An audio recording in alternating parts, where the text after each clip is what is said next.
ತಾಯಿಗಳಲ್ಲಿ ಶರಣೋ ಶರಣಾರ್ಥಿಗಳು. ಡೊಳ್ಳರೆ ಎತ್ತಿಕೊಂಡು ಉರಿಯುತ್ತಿರುವ ಈ ಲೋಕದಲ್ಲಿ ಮಾನವರ ಮನಸ್ಸು ಮೈಲಿಗೆಯಾಗಿದೆ. ಆ ಮೈಲಿಗೆಯಾದ ಮನಸ್ಸನ್ನು ಕಳೆಯುವುದಕ್ಕೋಸ್ಕರವಾಗಿ ನಮ್ಮ ಹಿಂದೂ ಧರ್ಮದಲ್ಲಿ ಪವಿತ್ರವಾಗಿರುವ ಒಂದು ತಿಂಗಳವನ್ನು ಇಟ್ಟರು. ಇಸ್ಲಾಂ ಧರ್ಮದಲ್ಲಿ ರಂಜಾನ್ ತಿಂಗಳ ಪವಿತ್ರವಾದರೆ, ಕ್ರಿಶ್ಚಿಯನ್ ಧರ್ಮದಲ್ಲಿ ಅವರು ಕೂಡ ಒಂದು ಪವಿತ್ರವಾಗಿರ್ತಕ್ಕಂಥ ತಿಂಗಳವನ್ನು ಮಾಡಿಕೊಂಡರು. ಹಿಂದೂ ಧರ್ಮದಲ್ಲಿ ಪವಿತ್ರವಾಗಿರುವಂತಹ ತಿಂಗಳು ಯಾವುದಾದ್ರೂ ಇದ್ರೆ ಅದು ಶ್ರಾವಣ ಮಾಸ ಅಂತ ಹೇಳ್ತಾರೆ. ಶ್ರಾವಣ ಮಾಸ ಯಾಕೆ ಪವಿತ್ರ ಅಂತ ಕೇಳಿದ್ರೆ, ಶ್ರಾವಣ ಮಾಸಕ್ಕಿಂತ ಪೂರ್ವದಲ್ಲಿ ಆಷಾಢ ಮಾಸ ಪ್ರಾರಂಭ ಆಗ್ತದೆ.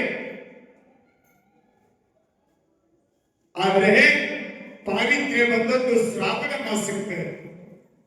ಶರಣ ಬಂಧುಗಳೇ, ತಾವೆಲ್ಲರೂ ಯಾವಾಗ ಅಮಾವಾಸ್ಯೆ ಬರ್ತದೋ ಅದಕ್ಕಿಂತ ಪೂರ್ವದಲ್ಲಿ ತಾವೆಲ್ಲರೂ ತಮ್ಮ ಮನೆಯೊಳಗಿರ್ತಕ್ಕಂಥ ಹಾಸಿಗೆಗಳನ್ನ ಮಡಿ ಮಾಡ್ತೀರಿ, ಮನಿ ಸಾರಿಸಿಕೊಳ್ತೀರಿ.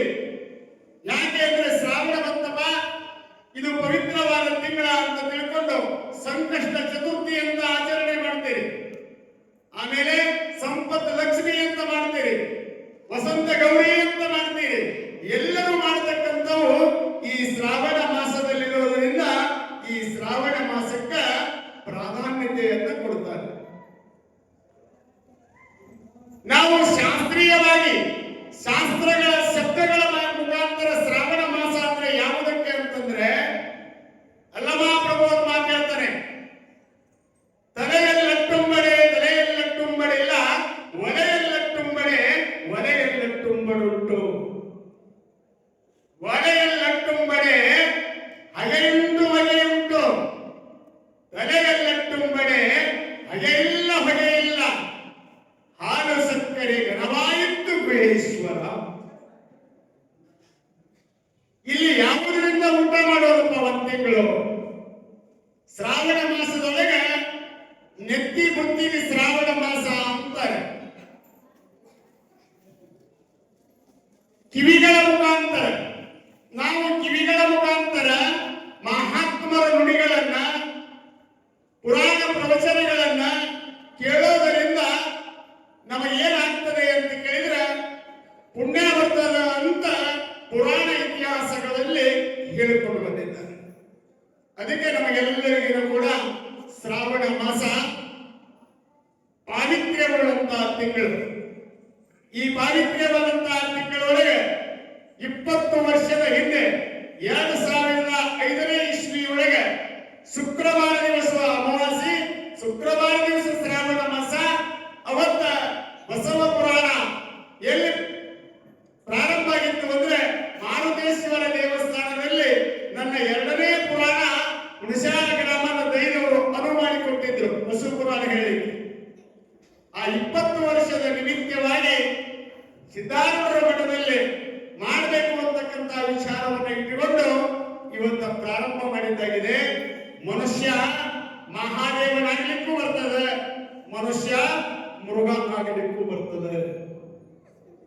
ನಾವು ಮನುಷ್ಯರಾಗಲಿಕ್ಕೂ ಬರ್ತದೆ, ದೇವರಾಗಲಿಕ್ಕೂ ಬರ್ತದೆ, ದೇವರಾಗಲಿಕ್ಕೂ ಬರ್ತದೆ. ಈ ತಿಂಗಳ ನಮಗೆಲ್ಲ ಹೇಳಿದ್ರು ಒಂದು 50 ಮಂದಿ ಶರಣರಾಗ್ತಾರೆ ಇವಾಗ ಈ ವರ್ಷ ಅಂತ. 15 ಮಂದಿ ಹೇಳ, 15 ಮಂದಿಯಾಗ 5 ಮಂದಿ ಇವತ್ತು ಪೂಜೆಗೆ ಬಂದಾರೆ. ಈ ಉಳಿದ ಶರಣರಿಗೆ ಬಸ್ ಸ್ಟ್ಯಾಂಡ್ ಕೈಯಲ್ಲಿ ಬಿಡಬೇಕಲ್ಲ. ನೀವೆಲ್ಲ ಇಲ್ಲೇ ಒಂದು ರೂಮ್ ಕೊಡ್ತಾ ಮನೆಗೆ ಹೋಗಬೇಡಿ. ನೀವೆಲ್ಲ ಮನೆಯ ಪರ್ಮಿಷನ್ ತಗೋತೇವೆ. ಇಲ್ಲೇ 2 ಹೊತ್ತು ನಿಮ್ಗೆ ಪ್ರಸಾದ ಮಾಡ್ತದ, ಇಲ್ಲೇ ಪ್ರಸಾದ ಮಾಡೋದು, ಸೇವಾ ಮಾಡ್ಕೊಂತ ನಿಮ್ಗೆ ಕಾಯಕ ಮಾಡ್ಕೊಂಡು ಇರೋದು ಒಳ್ಳೆಯದು ಅಂತಕ್ಕಂಥ ವಿಚಾರವನ್ನ ಸಿದ್ಧಾರೂಢರ ಕಮಿಟಿಯವರು ವಿಚಾರ ಮಾಡಿದ್ದಾರೆ.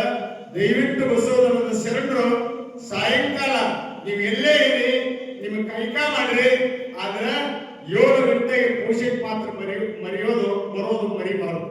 ಅದಕ್ಕೆ ಹೇಳ್ತಾರೆ, ಮನುಷ್ಯ ಮಾನವನಾಗ್ಲಿಕ್ಕೆ ಬರ್ತದೆ, ಮನುಷ್ಯ ಮೃಗ ಆಗ್ಲಿಕ್ಕೆ ಬರ್ತದೆ.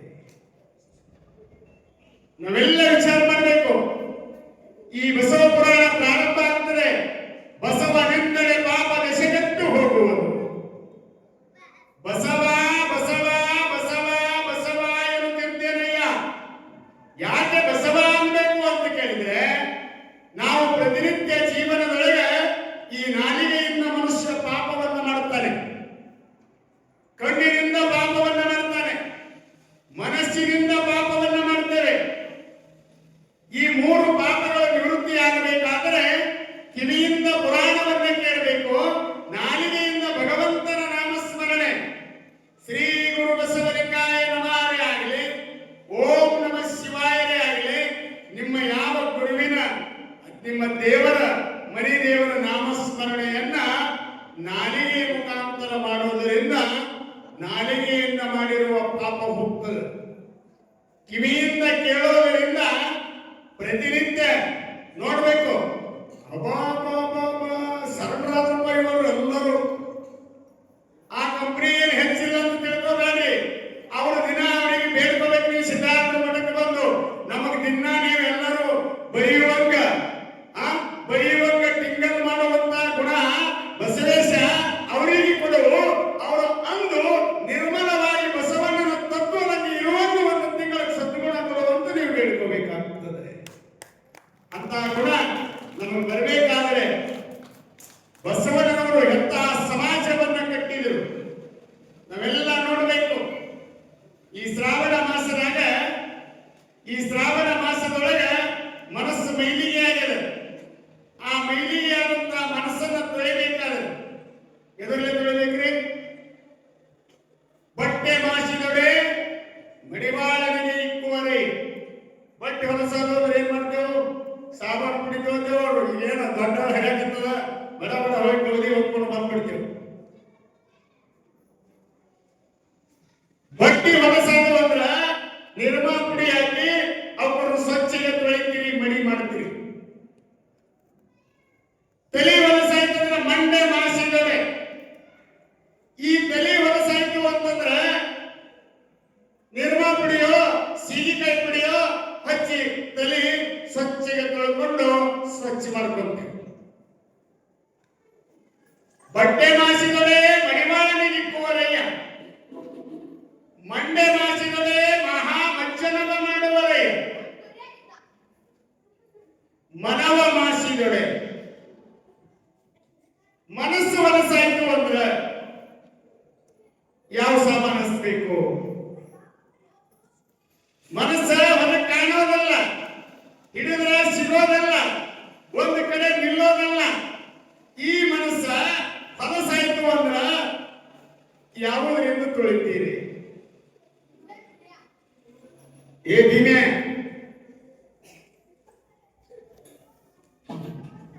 ಮನಸ್ಸು ಹೊಲಸಾಯ್ತು ಅಂದ್ರೆ ಇದಕ್ಕೆ ಯಾವುದರ ಅಂಗಡಿ ಒಳಗೆ ಸಾಮಾನದವರು ಅಂತ ಕೇಳಿದ್ರೆ ಎಲ್ಲಿ ಸಾಮಾನಿಲ್ಲ.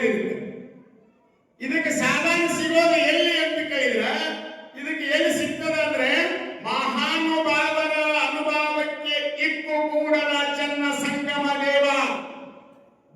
ಚನ್ನ ಬಸವಣ್ಣನವರು ಹೇಳ್ತಾರೆ, ಇದಕ್ಕೆ ಮನಸ್ಸನ್ನು ತೊಯ್ಬೇಕಾಗಿತ್ತು ಅಂದ್ರ, ನಿಮ್ಮ ಮನಸ್ಸು ತೊಳ್ಕೋಬೇಕಾದ್ರ ಶ್ರಾವಣ ಮಾಸದ ನಿಮಿತ್ತವಾಗಿ ಸದ್ಗುರು ಸಿದ್ಧಾರೂಢರ ಮಠದಲ್ಲಿ ಬಸವ ಪುರಾಣ ಅಂತಕ್ಕಂಥದ್ದಲ್ಲ, ಆ ಬಸವ ಪುರಾಣಕ್ಕೆ ಬಂದ್ರೆ ಅಂದ್ರೆ ಅದುವೇ ನಿಮಗೆ ಔಷಧಿ, ಅದುವೇ ನಿಮಗೆ ಔಷಧಿ ಅಂತಕ್ಕಂಥದ್ದವೆಲ್ಲರೂ ತಿಳ್ಕೋಬೇಕಾಗ್ತದೆ. ಶರಣ ಭಕ್ತರು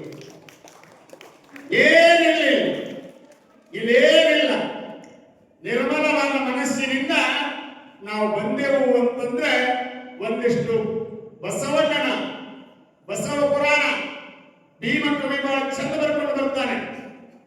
ಈ ಪುರಾಣದ ರಚನೆಕಾರ ಯಾರು ಅಂತ ಕೇಳಿದರೆ ಸುಮಾರು ಸಾಹಿತಿಗಳು ಬರ್ಕೊಂಡು ಬಂದಿದ್ದಾರೆ.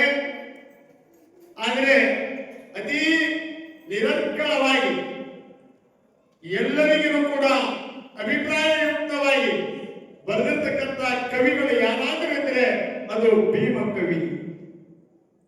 ಭೀಮ ಕವಿಗಳು ಈ ಪುರಾಣವನ್ನ ಬಾಮಿನಿ ಷಟ್ಪದಿಯೊಳಗೆ ಬರ್ಕೊಂಡು ಬರ್ತಾರೆ. 3663 ಪದ್ಯಗಳನ್ನು ಒಳಗೊಂಡದ್ದು ಇದು ಬಸವ ಪುರಾಣ ನೋಡ್ರಿ, ಸಾಣದವರಿದು ಇದು 3 ತಿಂಗಳ ನಡೀತದ ಪುರಾಣ. ನಾವು ಒಂದೊಂದು ತಿಂಗಳದಾಗ ಕಟ್ ಮಾಡಿ ಹೇಳ್ಬೇಕಾಗಿದೆ. ಆದ್ರೆ ಈ ಬಸವ ಪುರಾಣವನ್ನು ಬರೆದಿರ್ತಕ್ಕಂಥವರು ಭೀಮ ಕವಿಗಳು ಒಂದು ಮಾತನ್ನ ಹೇಳ್ತಾರೆ. ಇನಿತು ವಡಮತಿಯಂ ಬಸವರಾಜನ ಕೃತಿಯಂ ನಾನೆಂದು ರಚಿಸುವೆನೆನ್ನುತ್ತ ಎಣಿಸಿ ಶಿವಯೋಗ ನಿದ್ರಾ ಮುದ್ರಿತದೊಳಗಿರಲು ಅನುನಯನಿ ಪಾಲ್ಕೆರೆಯ ಸೋಮನಾಥ ದರ್ಶನವನ್ನು ನೀಡಿ ಕನಸಿನೊಳು ವಶದ ಬಂದು ಪ್ರಸಾದವನ್ನಿತ್ತು ನುಡಿಸಿದನು ಅಂತ ಭೀಮ ಕವಿಗಳು ಈ ಪುರಾಣದೊಳಗೆ ಬರ್ಕೊಂಡು ಬರ್ತಾರೆ.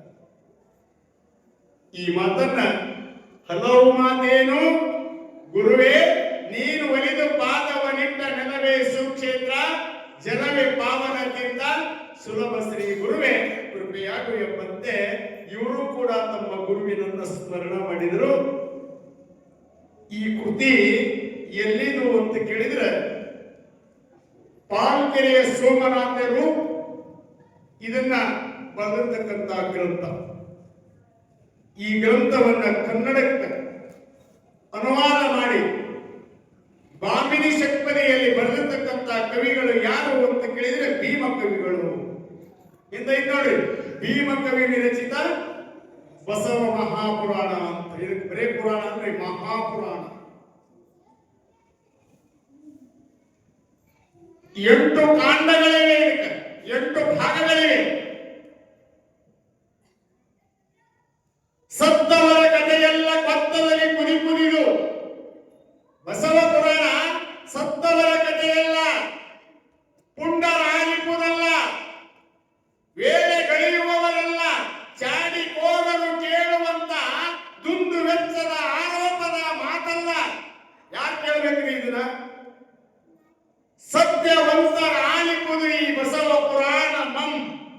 ಎಂತವ್ರು ಕೇಳಬೇಕು ಅಂತ ಕೇಳಿದ್ರ ಸುಮ್ಮನೆ ಬ್ಯಾಸರಾಗಿ ಬಂದು ಕುಂತು ಕೇಳುವ ಮಾತಲ್ಲ, ಚಾಡಿಕೋರರಿಗೆ ಬರುವುದಲ್ಲ, ಪುಂಡರಾಲಿಪ ಮಾತಲ್ಲ, ಸತ್ತವರ ಕಥೆಯಲ್ಲ.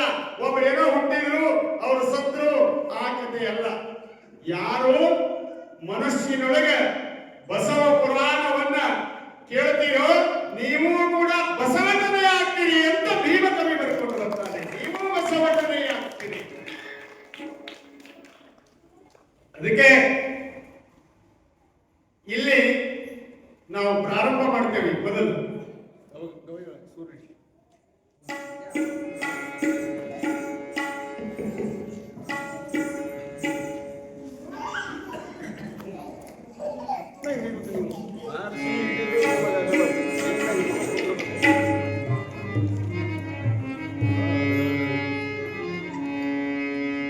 ಭೀಮ ಕವಿ ವಿರಚಿತ ಬಸವ ಪುರಾಣ ಪ್ರಾರಂಭೆ ಪೀಠಿಕಾ ಸಂಧಿ ಆದಿ ಶಿವಲಿಂಗಕ್ಕೆ ವಾಹನವಾದ ನಂದೀಶ್ವರನೇ ಮತ್ತೆ ಶಿಲಾದ ಮುನಿ ಉದಯಿಸಿದ ಪರಿಯಂ ಪೇಳ್ವೆನೆಂತೆನಲು.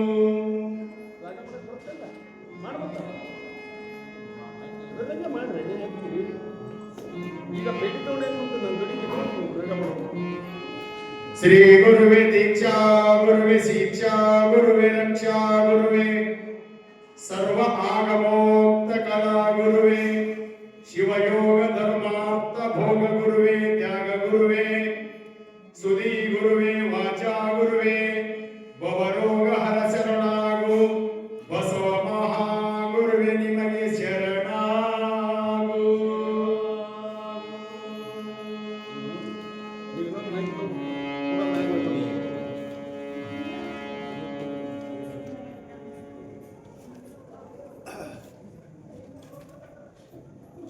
ಈ ರೀತಿಯಾಗಿ ಭೀಮ ಕವಿಗಳು ಪೀಠಿಕಾ ಸಂಧಿಯಲ್ಲಿ ಗ್ರಂಥವನ್ನ ಆರಂಭ ಮಾಡ್ತಾರೆ.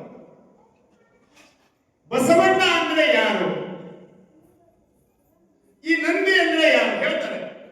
ಆದಿ ಶಿವಲಿಂಗಕ್ಕೆ ವಾಹನವಾದ ನಂದೀಶ್ವರನೇ ಮತ್ತೆ ಆದಿ ಶಿವಲಿಂಗಕ್ಕೆ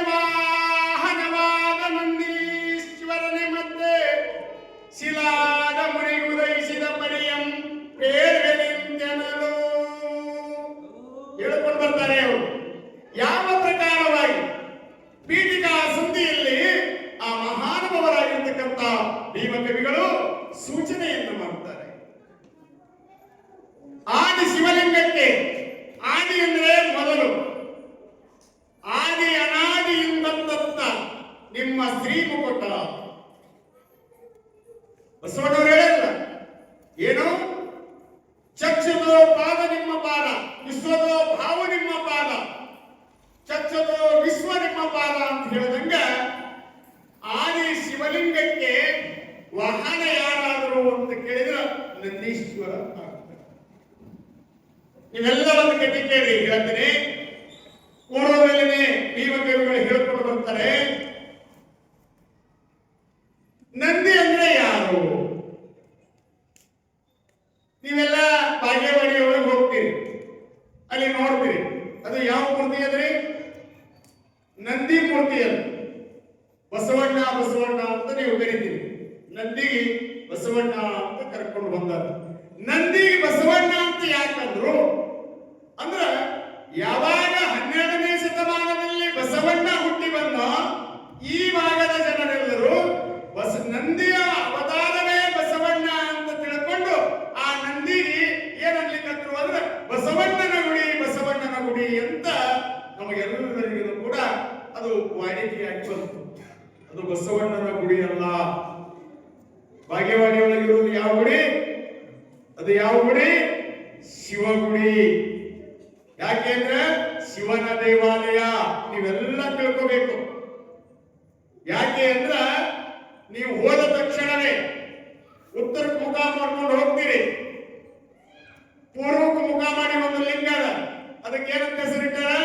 ಸಂಗಮೇಶ್ವರ ಲಿಂಗ ಅಂತ, ಸೋಮೇಶ್ವರ ಲಿಂಗ ಅಂತ ಒಂದು ಲಿಂಗ ಸ್ಥಾಪನೆಯನ್ನು ಮಾಡಿದ್ದಾರೆ. ನೀವು ನಾಳೆ ಬಾಗೇವಾಡಿ ಬಸವಣ್ಣ ಸೋಮವಾರ ಹೋಗ್ತಿರ್ಲಿಲ್ಲ, ಬಸ್ಗಳದವರು ಪಾದಯಾತ್ರೆ ಹೋಗ್ತಿರಲ್ಲ, ಅವಾಗ ನೋಡ್ಬೋದು.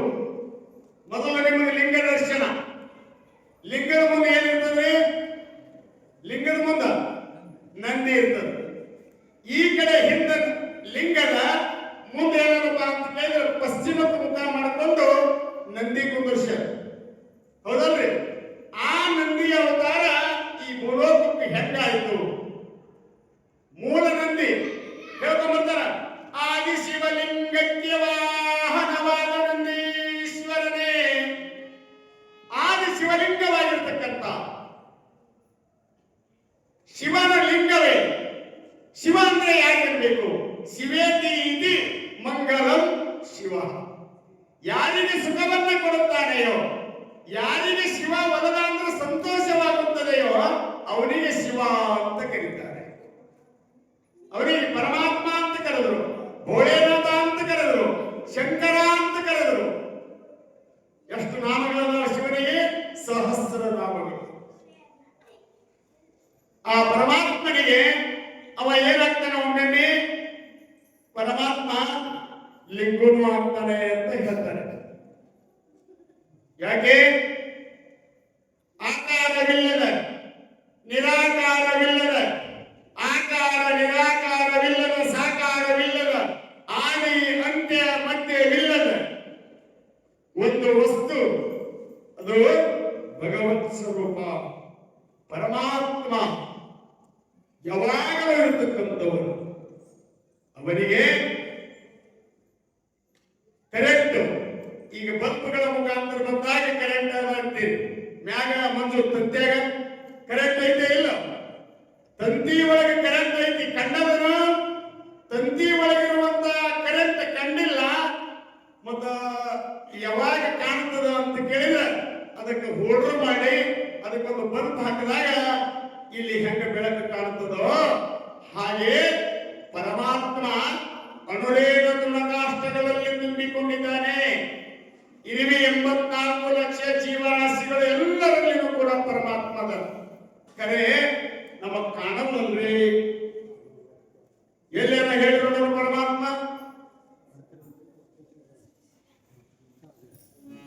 ಎಲ್ಲಿಯಾನ? ಪರಮಾತ್ಮ ಎಲ್ಲಿಯಾನ? ಬಲ್ಲಂತ ಮಹಾತ್ಮರ ಬಲ್ಲಿಯಾನ. ಏಳಿನೊಳಗಾನ, ಮುಳ್ಳಿನ ತುದಿಯೊಳಗಾನ, ಕಲ್ಲಾಗಾನ, ನೀರಿನೊಳಗಾನ, ಅಗ್ನಿಯೊಳಗದಾನ, ಮನೆಯೊಳಗೂ ಅದಾನ, ಮನೆ ಹೊರಗೂ ಅದಾನ, ನಿನ್ನೊಳಗೂ ಅದಾನ, ನನ್ನೊಳಗೂ ಅದಾನ. ಪರಮಾತ್ಮ ಎಲ್ಲಾ ಕಡೆ ತುಂಬಿಕೊಂಡಿದ್ದಾನ. ಗುರು ಕರುಣಿಸಲು ಸಂಸಾರ ವಿಷಯ ಕೆಟ್ಟಿತ್ತು. ನೆಟ್ಟನೆ ಈ ಗುರುಪಾದವ ಮುಟ್ಟಿ ಭವಗೆಟ್ಟಿನ ಕಾಣ ರಾಮನಾಥ ಎಂಬಂತೆ ಗುರುವಿನ ಕರುಣ ಆಗಲಿಲ್ಲ ಅಂತಂದ್ರೆ ನೀನ್ ಏನ್ ಮಾಡಿದ್ರು ಕೂಡ ತಮ್ಮ ನಿನ್ನ ಜೀವನದೊಳಗೆ ಮೇಲ್ಮಟ್ಟಕ್ಕೆ ಏರ್ಲಿಕ್ಕೆ ಕಾರಣನಾಗೋದಿಲ್ಲ. ಈ ಮಾನವ ಜನ್ಮಕ್ಕೆ ಬಂದ ಮೇಲೆ ನಿನಗೆ ಯಾರು ಬೇಕು ಅಂತ ಕೇಳಿದ್ರೆ ಗುರು ಬೇಕು. ಗುರು ಬೇಕಾ ತಂಗಿ? ಗುರು ಬೇಕ. ಈ ಮಾನವ ಜನ್ಮಕ್ಕ ಯಾರಾದ್ರೂ ಆಗಲಿ ಒಬ್ಬ ಗುರು ಬೇಕು. ಸಿದ್ಧಾರೂಢರು ಗಜದಂಡ ಶಿವಯೋಗಿಗಳನ್ನ ಗುರುಗಳು ಮಾಡಿಕೊಂಡ್ರು. ಕೃಷ್ಣ ಪರಮಾತ್ಮ ಸಾಂದೀಪನನ್ನ ಗುರು ಮಾಡಿಕೊಂಡ. ನಾಮದೇವ ವಿನೋಬ ಕೇಚರನ್ನ ಗುರು ಮಾಡಿಕೊಂಡ್ರು. ಹಿಂಗ ಸಮಾಜದೊಳಗ ಯಾರೇ ದೊಡ್ಡ ಸರೆಂಡರ್ ಆಗ್ಬೇಕಾದ್ರೂ ಕೂಡ ಒಬ್ಬ ಗುರುವಿನ ಆಶ್ರಯದೊಳಗೆ. ಹೆಂಗ ಒಬ್ಬ ಹೆಣ್ಣುಮಗಳು ಗಂಡನ ಆಶ್ರಯ ಇಲ್ಲದೇನೆ ಆ ತಾಯಿಯ ಕೀರ್ತಿ ಬೆಳಗಲಿಕ್ಕೆ ಹೇಗೆ ಸಾಧ್ಯ ಆಗೋದಿಲ್ಲವೋ ಹಾಗೆ ಜೀವನದಲ್ಲಿ ಆಧ್ಯಾತ್ಮ ಕ್ಷೇತ್ರ ಆಗಲಿ, ಶೈಕ್ಷಣಿಕ ಆಗಲಿ, ರಾಜಕೀಯ ಆಗಲಿ ಒಬ್ಬ ಮನುಷ್ಯ ಸಮಾಜದೊಳಗ ಗಗನಯಂತ್ರಕ್ಕೆ ಬೆಳಿಬೇಕಾದ್ರೆ ಈ ಸಮಾಜದೊಳಗೆ ಒಬ್ಬ ವ್ಯಕ್ತಿ ಇದ್ದಾನೆ. ಅವ ಯಾರು ಅಂತ ಕೇಳಿದ್ರೆ ಗುರು. ಇವತ್ತು ಅವ್ರು ಹೇಳಿದ್ರು ಈ ಬಸವ ಪುರಾಣವನ್ನ ಬರಿಬೇಕು, ನಾನು ಹೆಂಗ ಬರಿಬೇಕು ಅಂತ ತಿಳ್ಕೊಂಡು ಭೀಮ ಕವಿಗಳು ಆಲೋಚನೆ ಮಾಡುವಾಗ ಅವ್ರು ಹೇಳ್ಕೊಂಡು ಬರ್ತಾರೆ, ಸೋಮನಾಥನೇ ನನ್ನ ಯೋಗ ನಿದ್ರೆಯೊಳಗೆ ಕನಸಿನೊಳಗೆ ಬರ್ತಾರಂತ. ಕನಸಿನೊಳಗೆ ಬಂದು, ಹೇ ಭೀಮಕವಿ ಚಿಂತೆ ಮಾಡಬೇಡಪ್ಪ, ನಾನೇನು ಬರ್ತೀನಿಲ್ಲ ಅದನ್ನೇ ನೀ ಕನ್ನಡದೊಳಗೆ ನಾ ಹೇಳ್ತೀನಿ. ನಿನ್ನ ನಾಲಿಗೆ ಜ್ಞಾನ ಹಿಂಗ ಬರಿಬೇಕು ಅಂತ ನಿನ್ನ ಮನಸ್ಸಿನೊಳಗ ಸಂಕಲ್ಪ ಶಕ್ತಿ ನಾನು ಹಾಕ್ತೀನಿ, ನೀ ಬರ್ಕೊಂತ ಹೋಗುವಂತ ಸೋಮನಾಥನ ಪ್ರೇರಣೆಯಂತೆ ನಾನು ಈ ಬಸವ ಪುರಾಣಮಂ ರಚಿಸಿದ್ದೇನೋ ಅಂತ ಬರ್ಕೊಂಡು ಬರ್ತಾರೆ. ನಾನು ರಚನೆಯನ್ನ ಮಾಡ್ತಾ ಇದ್ದೇನೆ ಅಂತ. ಯಾಕೆ ಅಂದ್ರೆ ಒಬ್ಬರು ಎಷ್ಟೇ ದೊಡ್ಡವರಾದರೂ ಕೂಡ ಇಂದ ಅವರಿಂದ ಯಾರಿರ್ತಾರೆ? ಗುರು ಇರ್ತಾರೆ. ಗುರು ಇಲ್ಲ ಅಂದ್ರೆ ಏನ್ ಮಾಡಕ್ಕೋಗೋದಿಲ್ಲ. ಈ ವಚನ ಸಾಹಿತ್ಯಗಳು ನಾವೆಲ್ಲ ಶಾಸ್ತ್ರ ಮಂದಿ. ಶಾಸ್ತ್ರ ಅಂದ್ರೇನು, ಆಗಮ ಅಂದ್ರೇನು, ನಿಗಮ ಅಂದ್ರೇನು, ಸಿದ್ಧಾಂತ ಅಂದ್ರೇನು ತಿಳ್ಕೋಬೇಕಾಗ್ತದೆ. ನಿಜಗುಣದ ಶಾಸ್ತ್ರ ಆಗಮ ಸಿದ್ಧಾಂತ ಏನ್ ಬರೇ ಸಿದ್ಧಾಂತ ರಮೇಶ? ನಿಜಗುಣದ ಶಾಸ್ತ್ರ ಸಿದ್ಧಾಂತವೋ ಆಗಮ ಸಿದ್ಧಾಂತವೋ? ನಿಜಗುಣದ ಶಾಸ್ತ್ರ ನೀವು ಮೊದಲು ತಿಳ್ಕೊಳ್ಳಿ. ವೇದಗಳು ಎಷ್ಟದವ? 4 ವೇದಗಳು. ಋಗ್ವೇದ, ಯಜುರ್ವೇದ, ಸಾಮವೇದ, ಅಥರ್ವಣ ವೇದ. 4 ವೇದಗಳು. ಈ ವೇದಗಳು ಭಗವಂತನಿಂದ ರಚನೆಯಾದವು ಅಂತ ಹೇಳಿಕೊಂಡು ಬರ್ತಾರೆ. ಇವು ಅಪೌರುಷೇಯ ಅಂತ ಕರೀತಾರೆ.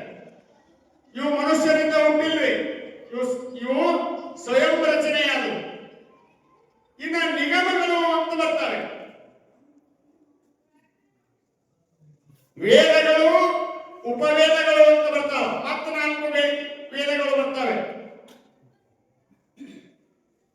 ಆ ವೇದಗಳು ನಿಮ್ಗೆಲ್ಲ ಗೊತ್ತದವ. ಆದ್ರೆ ಇಲ್ಲೇನು ಹೇಳ್ತಾರೆ? ನಿಗಮಗಳು. 28 ಆಗಮಗಳು, 6 ಶಾಸ್ತ್ರಗಳು, 18 ಪುರಾಣಗಳು. ಇದು ತಮಗೆಲ್ಲ ಗೊತ್ತದ. ನಾ ಯಾಕೆ ಹೇಳಕತ್ತೀನಿ ಅಂದ್ರೆ, ನಿಗಮ ಅಂದ್ರೆ ಏನು ಅಂದ್ರೆ ವೇದಗಳಲ್ಲಿ ಹೇಳಿರುವಂತ ಅರ್ಥವನ್ನ ತಿಳಿದುಕೊಂಡು ಎಲ್ಲರಿಗೂ ತಿಳಿಯುವ ಭಾಷೆಯಲ್ಲಿ ತಿಳಿಯುವಂತದ್ದಕ್ಕ ನಿಗಮಗಳು ಅಂತ ಕರೀತಾರೆ.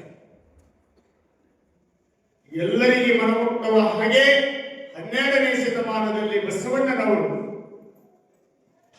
ವಚನ ಶಾಸ್ತ್ರದ ಪಿತಾಮಹ ಎನಿಸಿಕೊಂಡಿರ್ತಕ್ಕಂಥ ದೇವರ ದಾಸಿಮಯ್ಯನವರು ಏನ್ ಮಾಡ್ಕೊಂಡು ಬಂದ್ರು?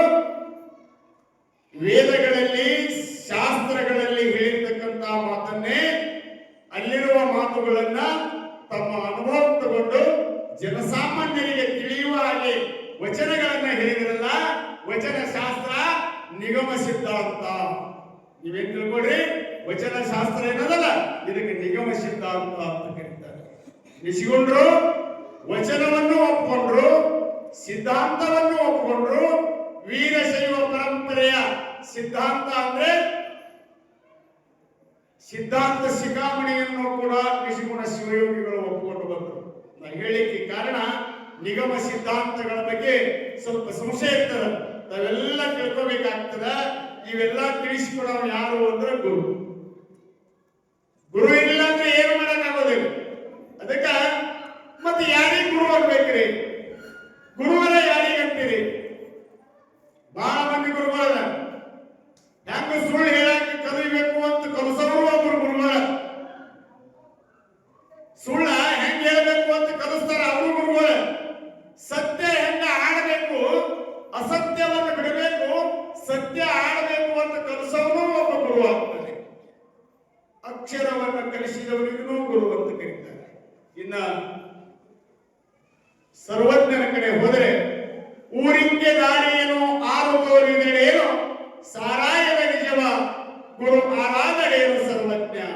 ದಾರಿ ನಮಗೆ ಗೊತ್ತಿಲ್ಲದ ದಾರಿಯನ್ನ ಯಾವ ಜಾತಿಯ ಆಗಿರಲ್ಲಕ, ಯಾವ ಧರ್ಮದ ಆಗಿರಲ್ಲಕ, ಅವ ನಮಗ ಹುಣಸಾಳಕ್ಕೆ ಕಡೆ ಹೋಗ್ತದ್ರಿ ಅಂತ ತಿಳ್ಕೊಂಡು ಕೇಳಿದಾಗ ಹುಣಸಾಳಕ್ಕೆ ಹೂವಿನಿಪ್ಪರಿಗಿಂತ ಸೀದಾ 3 ಕಿಲೋಮೀಟರ್ ಹೋಗ್ರಿ, 10 ಊರು ಅದೇ ಅಂತ ಯಾವ ತಿಳಿಸ್ತಾನ, ನೀ ಯಾವ ಜಾತಿಯವ, ನೀ ಯಾರ ಪೈಕಿ ಅದಿ, ಲಗ್ನ ಆಗಿತ್ತನೋ ಅಂತ ಕೇಳ್ತೀರಿ. ನೀವು ಯಾರು ಕೇಳೋದಿಲ್ಲ. ಒಟ್ಟು ಹುಣಸಾಳ ದಾರಿ ತೋರಿಸಿದ್ರೆ ಸಾಕು, ಆ ಊರಿಗೆ ಹೋಗಿ ಮುಟ್ಟಿದ್ರೆ ಸಾಕು ಅಂತ ಮನುಷ್ಯರಲ್ಲಿ ಹೆಂಗಿರ್ತದೋ ಹಾಗೆ ಅಧ್ಯಾತ್ಮದೊಳಗೆ ಗುರು ಯಾರೇ ಆಗಿರಲಿ ಸತ್ಯದ ಮಾರ್ಗವನ್ನು ತಿಳಿಸ್ಬೇಕು. ಸಾಹಿತ್ಯನ ನನಗೆ ಸೇವಾ ಮಾಡ್ತಮ್ಮ ಅಂದ್ರೆ ನಿನಗೆ ಶಾಸ್ತ್ರ ಬರ್ತದ ಅಂದ್ರೆ ಗುರು ಅಲ್ಲ. ಗುರು ಅನ್ನೋದಕ್ಕೆ ಅರ್ಥ ಮಾಡಿದ್ರು ಕರುಣೆ, ಸತ್ಕಲೆ, ಶಾಸ್ತ್ರ ಪರಿಣತೆ, ಸೌಂದರ್ಯತೆ, ಸುಜ್ಞಾನಗಳಿರ ಅವನೇ ಸೇವೆ ಗುರುವಕ್ಕು ಅಂತ ಕರ್ಕೊಂಡು ಬರ್ತಾರೆ. ಅಂತ ಗುರುಗಳಿಗೆ ನಿಜವಾಗಿರ್ತಕ್ಕಂಥ ಶಿಷ್ಯರು ಈ ಸಮಾಜದೊಳಗೆ ದೊರಕಿದರು ಅಂದ್ರೆ ಪುಣ್ಯ ಆಗ್ತದೆ. ಅಂತ ಗುರು ಭೀಮ ಕವಿಗಳಿಗೆ ಸೋಮನಾಥನೇ ಸಾಕ್ಷಾತ್ ಹೃದಯದೊಳಗೆ ಮೂಡಿ ನಾನು ನುಡಿಸಿದಂತೆ ನುಡಿ, ನಾನು ಬಳಸಿದಂತೆ ಬರೀ, ನಿನಗೆಲ್ಲ ಒಳ್ಳೆಯದಾಗ್ತದಪ್ಪ ಅಂತ ಆ ಯೋಗ ನಿದ್ರೆಯೊಳಗಿರುವಂತಹ ಭೀಮ ಕವಿಗಳಿಗೆ ಸೋಮನಾಥನೇ ಪ್ರೇರಣೆಯನ್ನ ಮಾಡಿದ.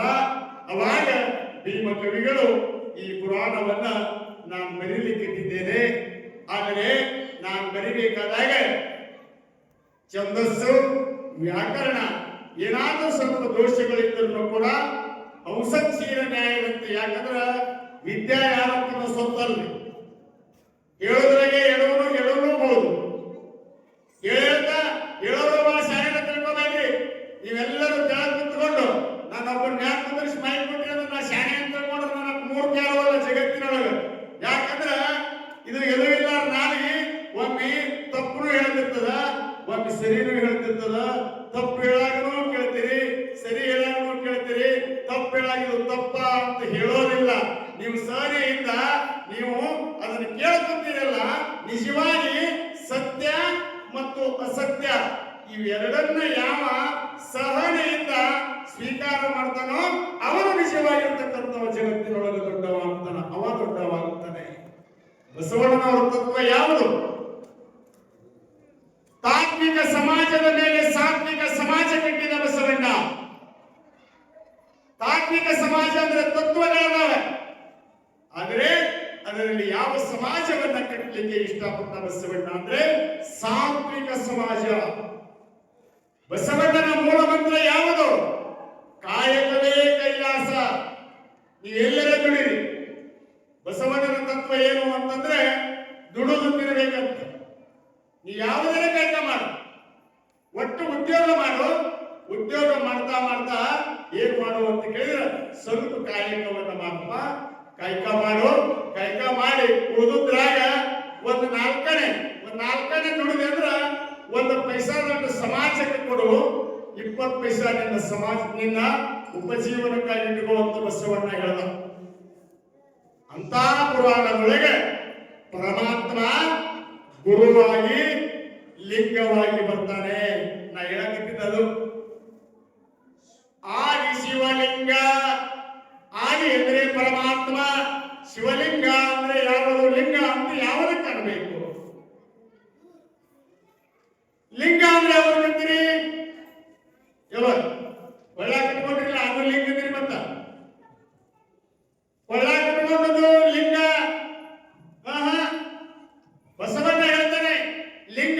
ಯಾವುದಕ್ಕೆ ಅನ್ಬೇಕು? ಯಾವುದಕ್ಕೆ ಹುಟ್ಟಿಲ್ಲವೋ, ಯಾವುದಕ್ಕೆ ಸಾಲಿಲ್ಲವೋ ಅದು ಲಿಂಗ. ನಮ್ಮ ಕೊಳ್ಳ ಕಟ್ಟಿಕೊಂಡು ಲಿಂಗ, ಶಿಲ್ಪಿ ಕೈಯಾಗ ಹುಟ್ಟ್ಯದ, ಕಲ್ಲಿಂದದ, ಅದು ಗುಳಿ ಹೊಡ್ತಾ ತಿಂದದ, ಅದು ಲಿಂಗ ಆಗೋದಿಲ್ಲ. ಯಾಕೆ ಅಂತ ಕೇಳಿದ್ರೆ ಲೀಯತೆ ಗಮ್ಯತೆ ಇತಿ ಲಿಂಗ. ಯಾವುದಕ್ಕೆ ಹುಟ್ಟಿಲ್ಲ, ಯಾವುದಕ್ಕೆ ಗಮನಾಗಮನಗಳಿಲ್ಲವೋ ಅದು ಲಿಂಗ. ಯಾವುದು ಬೇಕ್ರಿ ಲಿಂಗ ಅಂದ್ರೆ? ಹುಟ್ಟಿರಬಾರದು, ಸತ್ತಿರಬಾರದು, ಅದು ಲಿಂಗ. ಮತ್ತು ಕೊಳ್ಳ ಕಟ್ಟಿಕೊಂಡೆ ಒಂದ್ರಿ ಸಾಂತಾಯಿ ಮುತ್ತಾರ ಕಟ್ಟಿರಲ್ಲ, ಇದು ಏನು? ಕೊಳ್ಳ ಕಟ್ಟಿಕೊಂಡೇವಲ್ಲ, ಇದು ಏನು? ಅರುವ ಪೂಜಿಸಲೆಂದು ಗುರುವ ಕೊಟ್ಟನ ಗುರು. ಹುಚ್ಚ, ಪರಮಾತ್ಮ ಹೆಂಗ ಆಕಾಶ ಕಣ್ಣಿಗೆ ಕಾಣೋದಿಲ್ಲವೋ ಹಾಗೆ ಪರಮಾತ್ಮ ಎಲ್ಲರ ಮನದೊಳಗೂ ಹೋದನ, ಎಲ್ಲರ ಮನೆಯೊಳಗೂ ಹೋದನ. ಆ ಪರಮಾತ್ಮ ಕಾಣೋದಿಲ್ಲ. ಕಾಣದೇ ಇರುವಂತಹ ಪರಮಾತ್ಮನನ್ನ ಕಾಣ್ಕೊಳ್ಳಿಕ್ಕೆ ಬರ್ತದ ಅಂತ ಹೇಳಿ ಒಬ್ಬ ಪರಮಾತ್ಮ ನಿನಗೊಂದು ಗುರು ಕೊಟ್ಟ. ಅದನ್ನ ಏನಂತ ಕೊಟ್ಟ? ಲಿಂಗ ಅಂತ ಒಂದು ಕೊಟ್ಟ, ಒಂದು ರುದ್ರಾಕ್ಷಿ ಅಂತ ಕೊಟ್ಟ. ಅದನ್ನ ಏನ್ ಮಾಡು? ಮುಂಜಾನೆ ಎದ್ದು ಶುಚಿರ್ಭೂತನಾಗಿ ಎಡಗೈಯಲ್ಲಿ ಲಿಂಗವನ್ನು ಧರಿಸಿ ಓಂ ನಮಃ ಶಿವಾಯ ಆಗಲಿ, ಪ್ರಣವ ಪಂಚಾಕ್ಷರಿ ಆಗಲಿ, ಷಡಕ್ಷರಿ ಆಗಲಿ ಮಹಾಮಂತ್ರವನ್ನು ಜಪಿಸು ಅಂತ ಕೊಟ್ಟ. ನಾವೆಲ್ಲ ಇವತ್ತು ಕೊರಳಾಗಿ ಧರಿಸ್ತೇವೆ, ರುದ್ರಾಕ್ಷಿ ಧರಿಸ್ತೇವೆ. ಅದಕ್ಕೆ ಈ ಲಿಂಗ ಉಳಿ ಮುಟ್ಟಿದ ಲಿಂಗ ಮನ ಮುಟ್ಟ ಬರುವುದೇ ಅಯ್ಯ. ಅಲ್ಲಮ ಪ್ರಭುದೇವ ಹೇಳ್ತಾನೆ, ಗುಹೇಶ್ವರ ಲಿಂಗದಲ್ಲಿ ಉಳಿ ಮುಟ್ಟಿದ ಲಿಂಗ ಮನ ಮುಟ್ಟ ಬರುವುದೇ. ಉಳಿ ಮುಟ್ಟಿದ ಲಿಂಗ ಸಾಕಾರ ಲಿಂಗ, ಆದರೆ ನಿರಾಕಾರವಾಗಿರ್ತಕ್ಕಂಥದ್ದು ಹಂಗದ ಲಿಂಗ ಅಂತ ಕೇಳಿದ್ರೆ ಬಸವಣ್ಣ ಹೇಳ್ತಾನೆ, ಜಗದಗಲ ಮುಗಿಲಗಲ ಮಿಗೆಯಗಲ ನಿಮ್ಮಗಲ ಪಾತಾಳವೆಂಬಂತ ನಿಮ್ಮ ಶ್ರೀಚರಣ. ಬ್ರಹ್ಮ ಹೆಂಗ ತುಂಬಿದ ಅಂದ್ರ ಆಕಾಶ ತುಂಬಾದ, ಭೂಮಿ ತುಂಬಾದ, ಗಾಳಿ ತುಂಬಾದ, ಎಲ್ಲಾ ಕಡೆಯೂ ಕೂಡ ಲಿಂಗ ಇಲ್ಲದ ಜಾಗ ಎಲ್ಲಿ ನೋಡ್ಲಿಕ್ಕೆ ಬರುವುದಿಲ್ಲ. ಅದು ಲಿಂಗ. ಅಂತ ಲಿಂಗವನ್ನ ಸಾಕಾರವಾಗಿ ಪರಮಾತ್ಮನೇ ಈ ಭೂಲೋಕದೊಳಗ ನೀವು ಲಿಂಗ ಪೂಜೆಯನ್ನು ಮಾಡ್ರಿಪ್ಪ. ಲಿಂಗ ಪೂಜೆಯನ್ನು ಮಾಡೋದರಿಂದ ಶಿವ ಬೇಡಿದ ಇಷ್ಟಾರ್ಥಗಳನ್ನು ಕೊಡ್ತಾನ ಅಂತ ತಿಳ್ಕೊಂಡು ಆದಿ ಶಿವಲಿಂಗ. ಆದಿ ಅಂದ್ರೆ ಯಾರಿಗಬೇಕು? ಪರಶಿವ. ಆ ಪರಶಿವ ಈ ಭೂಲೋಕದ ಜನರಿಗೆಲ್ಲರಿಗೂ ಒಂದು ಲಿಂಗ ಮಾಡಿಟ್ಟ. ಈ ಲಿಂಗ ಲಿಂಗ ಪೂಜೆ ಮಾಡ್ತೀವಿ, ಆ ಲಿಂಗವನ್ನು ಪೂಜೆ ಮಾಡ್ರಿ ಅಂತ ಕೊಟ್ಟ. ಅದಕ್ಕೆ ಆದಿ ಶಿವಲಿಂಗ ಅಂತ ಬಂತು. ನಾನು ಹೇಳಕತ್ತಿದ್ದ ನಂದೀಶ್ವರನ ಅವತಾರ. ನಂದಿ ಹೆಂಗ ಹುಟ್ಟದ? ಶಿಲಾದ ಮುನಿಯಿಂದ ನಂದಿ ಹುಟ್ಟದ ಅಂತ ಈ ಪುರಾಣದೊಳಗೆ ಬರ್ಕೊಂಡು ಬಂದರು. ಆದಿ ಶಿವಲಿಂಗಕ್ಕೆ ವಾಹನವಾದ ನಂದೀಶ್ವರನೇ ಮತ್ತೆ ಶಿಲಾದ ಮುನಿ ಉದಯಿಸಿದ ಪರಿಯಂ ಬೇಡವೆನೆಂದನಲು. ಆ ಶಿಲಾದ ಮುನಿಯ ಹೊಟ್ಟೆಯಿಂದ ನಂದೀಶ್ವರ ಹುಟ್ಟದ ಅಂತ ಬರ್ತದೆ. ನಂದೀಶ ಹೆಂಗ ಹುಟ್ಟದ? ಹಿಂದೆ ಶಿಲಂಕಾಯನ ಋಷಿಯ ಮಗ ಶಿಲಾದ ಮುನಿ ಅಂತ ಒಬ್ಬಿದ್ದ. ಶಿಲಾದ ಮುನಿ ತಂದೆಯಿಂದ ಅಭ್ಯಾಸ ಮಾಡ್ತಾನೆ, ಅಧ್ಯಯನ ಮಾಡ್ತಾನೆ. ಅಭ್ಯಾಸ ಮಾಡಿದ ಮ್ಯಾಗ ಅವನಿಗೆ ವಿಚಾರ ಬಂದಂತ. ಯೌವನಕ್ಕೆ ಬಂದ. 24 ವರ್ಷ ಆದ. ತಂದೆ ಕೇಳ್ದ ಕೈ ಮುಗಿದು, ಯಪ್ಪ ನನ್ನೊಂದು ಪ್ರಶ್ನೆ ಅದ. ಅವಾಗ ಏನಪ್ಪ ನಿನ್ನ ಪ್ರಶ್ನೆ? ಏನಿಲ್ಲ, ನನಗೆ ಮಕ್ಕಳು ಬೇಕು ಅಂತ. ಅವಾಗ ಅವರೊಬ್ಬ ನಗಲಿಕ್ಕತ್ತ. ಎಂತ ವಿಚಿತ್ರ ಪ್ರಶ್ನೆ ಮಾಡಿದ್ಯೋ? ಮಕ್ಕಳು ಬೇಕು ಅಂತಂದ್ರೆ ನೀನೇನ್ ಮಾಡ್ಬೇಕು? ಮದುವೆ ಮಾಡ್ಕೋಬೇಕು. ನಾನು ತಂದೆ ಇದ್ದೇನೆ, ನಾನು ನಿಮ್ಮದೆಲ್ಲ ಒಂದು ಕನ್ಯೆಯನ್ನ ಪರೀಕ್ಷೆ ಮಾಡಿಕೊಂಡು ನಿನಗೊಂದು ಮದುವೆ ಮಾಡ್ತೀನಿಪ್ಪ, ಮಕ್ಕಳ ಸಂತಾನವನ್ನು ಪಡ್ಕೋ ಅಂದ. ನನಗೆ ಹೆಣ್ಣಿನ ಸಂಘದಿಂದ, ದೇಹಗಳ ಸಂಬಂಧದಿಂದ ಹುಟ್ಟಿರುವ ಮಕ್ಕಳು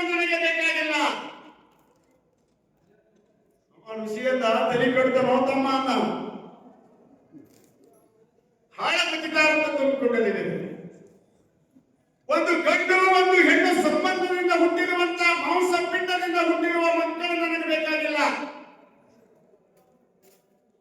ಮತ್ತೆ ಎಂತ ಮಕ್ಕಳು ಬೇಕು? ಅಯೋನಿಸರಿರಬೇಕು ಅಂದ.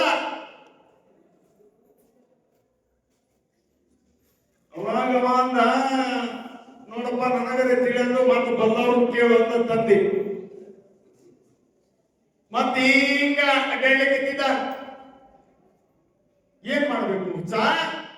ನಿನಗ ಮಕ್ಕಳು ಬೇಕು ಅಂತಂದ್ರೆ ನೀನು ಬ್ರಹ್ಮಚಾರಿಯಲ್ಲಿ ಗೃಹಸ್ಥಾಶ್ರಮವನ್ನು ಸ್ವೀಕಾರ ಮಾಡು. ನಿನಗೆ ಮಕ್ಕಳಾಗ್ತಾವ. ಇಲ್ಲ ನನಗೆ ಆ ಮಕ್ಕಳು ಬೇಡ, ಹುಟ್ಟು ಸಾವಂತ ಮಕ್ಕಳು ಬೇಡ, ಸಾಯದೆ ಹುಟ್ಟದೇ ಇರುವಂತ ಮಕ್ಕಳು ನನಗೆ ಬೇಕು. ಅಂತ ಮಕ್ಕಳ ಬೇಕಾಗ ಅದಕ್ಕೆ ಏನಾರ ದಾರಿದ್ರ್ಯ ಹೇಳುವಂತಾಗ ಶಲಾಂಕಾಯನ ಋಷಿ ಹೇಳ್ತಾನೆ, ತಮ್ಮ ನೀನು ತಪಸ್ಸು ಮಾಡು, ನೀನು ತಪಸ್ಸನ್ನ ಮಾಡಬೇಕು. ತಪಸ್ಸು ಮಾಡಿದಾಗ ಆ ಬ್ರಹ್ಮದೇವರನ್ನು ಕುರಿತು ತಪಸ್ಸು ಮಾಡಬೇಕು. ಅವಾಗ ಶಿಲಾದ ಮುನಿ ತಪಸ್ಸು ಮಾಡ್ಲಿಕ್ಕೆ ಕಾಡಿಗೆ ಬರ್ತಾನೆ, ದಟ್ಟವಾದ ಅರಣ್ಯಕ್ಕೆ ಬರ್ತಾನೆ. ಅರಣ್ಯದೊಳಗೆ ಹಿಂಗ ಹೋಗುವಾಗ ಒಂದು ಸಣ್ಣ ಆಶ್ರಮ ಕಾಣಿಸ್ತದೆ, ಸಾಯಣದ ಆಶ್ರಮ ಕಾಣಿಸ್ತದೆ. ಆ ಆಶ್ರಮದೊಳಗೆ ಬೆಳಕು ಬಿದ್ದಿದ್ರಿ, ಒಬ್ಬ ಋಷಿಗಳು ಕೂತಿದ್ರು. ಆ ಋಷಿಯ ಆಶ್ರಮದ ಗುಡಿಸಿದ ಮುಂದ ಗಂಗಾ ಯಮುನಾ ಸರಸ್ವತಿ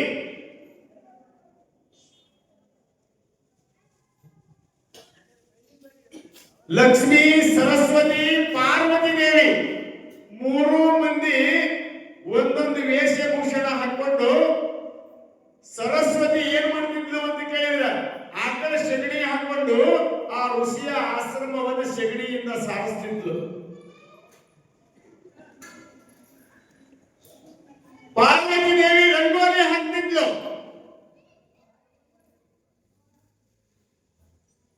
ಲಕ್ಷ್ಮೀ ದೇವಿ ಏನ್ ಮಾಡ್ತಿದ್ಲು ಅಂದ್ರೆ ನೀರು ತಂದು ಹಾಕ್ತಿದ್ಲು.